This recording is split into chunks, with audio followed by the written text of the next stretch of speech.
Bonjour et bienvenue sur Blogy pour le CES 2011 à Las Vegas. Hier avait lieu la présentation Nvidia avec en particulier et surtout le Tegra 2 qui était mis à l'honneur avec plusieurs invités et notamment la présentation d'un téléphone LG. Alors je suis pas très téléphone, je suis pas très au courant de tout ce qui existe dans la téléphonie, mais voir un petit appareil branché en HDMI sur un écran, ici un vidéoprojecteur géant qui permettait donc de regarder des photos, des films HD, tout ça vraiment avec une fluidité assez impressionnante. C'était quelque chose d'assez sympathique à voir et surtout l'engin, le téléphone LG était vraiment d'une finesse et d'une compacité assez exceptionnelle.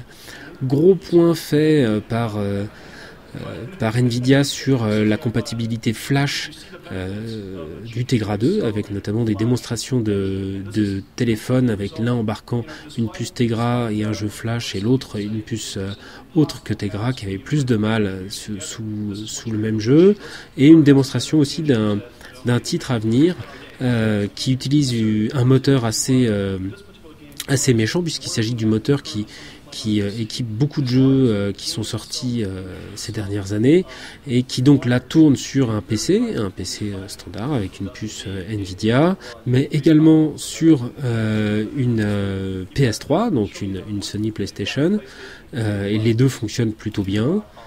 Comme on va pouvoir le voir, que ce soit sur la PS3 ou sur le PC, ça fonctionne bien.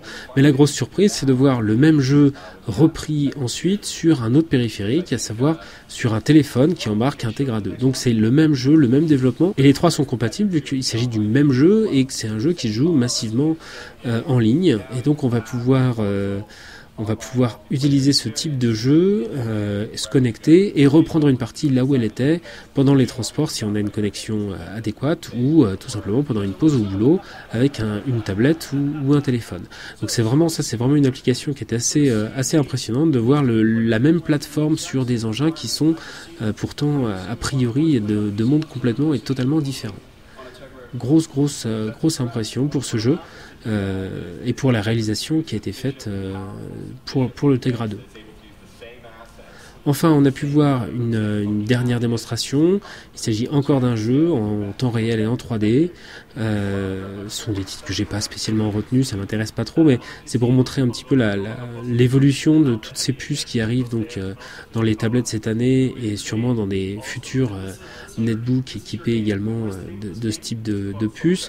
Là, il s'agit d'un jeu en temps réel, en 3D, avec quelques millions de polygones, une gestion de la couleur et des ombres et des éclairages en temps réel, et tout ça donne beaucoup d'espoir pour des titres Android sous Tegra d'ici quelques mois.